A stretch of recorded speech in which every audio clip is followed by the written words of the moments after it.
L'amitié, une valeur à cultiver pour consolider la paix et la solidarité entre les communautés et les peuples. Eh bien, le monde célèbre l'amitié aujourd'hui 30 juillet et l'association Timfi a opté pour un panel autour de la culture de l'esprit de tolérance à travers l'amitié. Chantal Ouedraogo.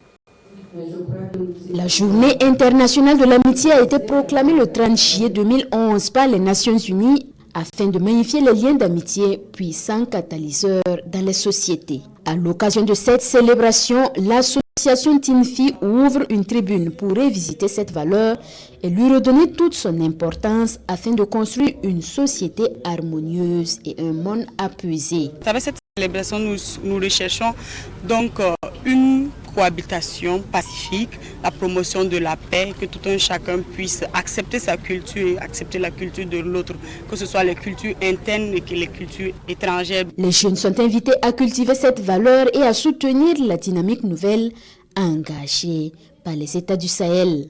J'encourage tout un chacun, que ce soit les jeunes et à tous les niveaux, surtout les jeunes, de s'engager et de chercher à comprendre nos valeurs, qu'est-ce qui existait chez nous, comment est-ce que nos États, nos empires, nos royaumes, nos familles, nos villages ont fait pour vivre jusque-là. Parce que quand vous regardez, on a beaucoup de conflits dans nos États.